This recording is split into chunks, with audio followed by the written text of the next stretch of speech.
Hi hello నమస్తే మన Telugu online క్లాసెస్కు స్వాగతం సుస్వాగతం. ఇప్పటి వరకు మన తెలుగు ఆన్లైన్ క్లాసెస్ ఛానల్ని సబ్స్క్రైబ్ చేసుకోకపోతే ప్రతి ఒక్కరూ తప్పనిసరిగా సబ్స్క్రైబ్ చేసుకోండి. నేను పెట్టే ప్రతి వీడియోని పూర్తిగా లాస్ట్ వరకు చూసి లైక్ చేసి కామెంట్ చేసి కొద్దిమందికైనా తప్పనిసరిగా షేర్ చేసి నాకు సపోర్ట్ ఇవ్వండి, సరేనా? ఇప్పుడు మనం ఈ వీడియోలో తెలుగు వ్యాకరణ సంజ్ఞలలో కొన్నిటిని గురించి నేర్చుకుందాం. చెప్తున్నాను, శ్రద్ధగా విని జాగ్రత్తగా చూసి పరిశీలించి నేర్చుకోండి. ముందుగా హ్రస్వములు అంటే ఏంటో చెప్తున్నాను, జాగ్రత్తగా చూసి శ్రద్ధగా విని నేర్చుకోండి. ఏక మాత్రాకాలంలో పలుకబడువానిని హ్రస్వములని అందురు. ఏక అంటే ఒకే మాత్రాకాలంలో, పలుకబడు అంటే చదవబడు, వానిని అంటే చదవబడే అక్షరములను హ్రస్వములని అందురు, హ్రస్వాక్షరములు అని అందురు. ఇంతకీ మాత్రాకాలం అంటే ఏంటో తెలుసా? మాత్రాకాలం అనగా ఒక కను రెప్పపాటు కాలము. కాలం అంటే సమయం అని అర్థం, తెలుసు కదా? ఒక కను రెప్పపాటు సమయాన్ని మాత్రాకాలం అంటారు. అలా ఏ అక్షరాన్ని చదవడానికి ఒక కను రెప్పపాటు సమయం పడుతుందో అటువంటి అక్షరాల్ని హ్రస్వాక్షరములని లేదా హ్రస్వములని అంటారు. ఉదాహరణ చూడండి. అ, ఇ, ఉ, అరు, ఏ, ఓ అనే అక్షరాలు మరియు వీటితో కూడినటువంటి కా నుండి హా వరకు గల హల్లులను ఏమంటారు?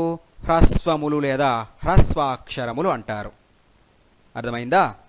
అ, ఇ, ఉ, రు, ఏ, ఓ అనే అక్షరాలు మరియు వీటితో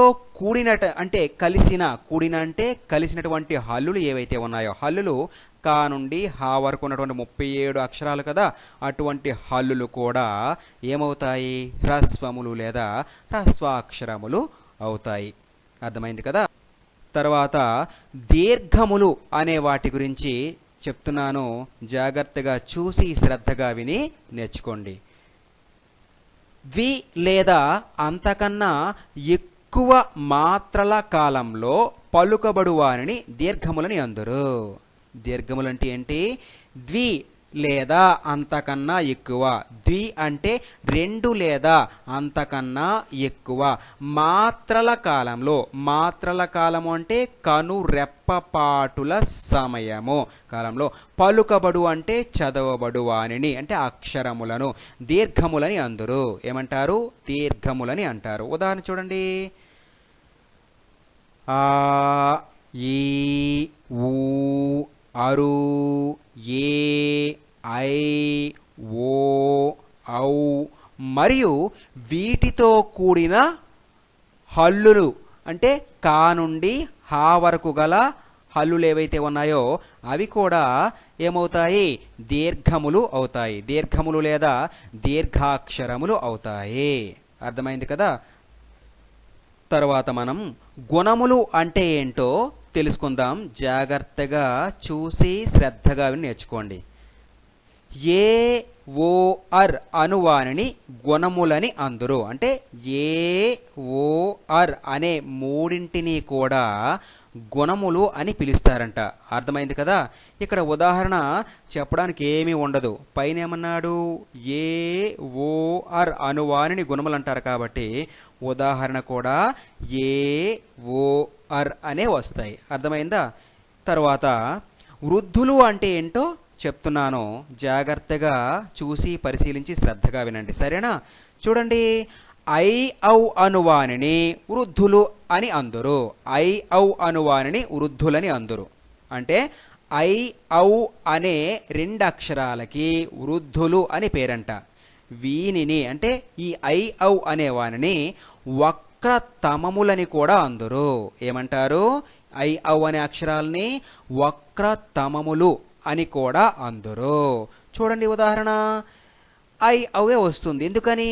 ఐ ఔ అనువానిని వృద్ధులని అందురు కాబట్టి ఉదాహరణ కూడా ఐ ఔ అనే వస్తుంది. ఇంకా ప్రత్యేకించి వేరేదేమీ రాదు. అర్థమైంది కదా? ఇప్పుడు మనం వక్రములు అంటే ఏంటో చెప్తున్నాను, శ్రద్ధగా విని నేర్చుకోండి.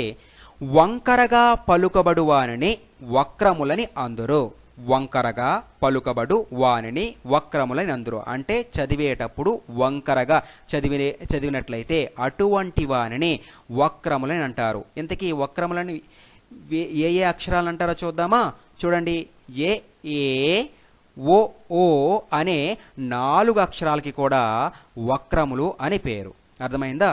తర్వాత వక్రతమములు అంటే ఏంటో చెప్తున్నాను, జాగ్రత్తగా విని శ్రద్ధగా విని ఏం చేస్తారు నేర్చుకోండి, సరేనా? ఇప్పుడు చూడండి, వక్రతమములు అంటే మిక్కిలి వంకరగా పలుకబడు వానిని వక్రతమములని అందురు. అంటే మిక్కిలి అంటే బాగా వంకరగా పలుకబడు వానిని వక్రతమములని అందురు. వీనిని వృద్ధులని కూడా అంటారు. ఈ వక్రతమములనే వృద్ధులని కూడా చెప్పడం అనేది జరుగుతుంది. చూడండి ఉదాహరణ, ఐ ఔ అనే 2 అక్షరాలని కూడా వక్రతమములని, కింద చెప్పిన విధంగా వృద్ధులని కూడా చెప్పడం అనేది జరుగుతుంది. అర్థమైంది కదా? ధన్యవాదములు.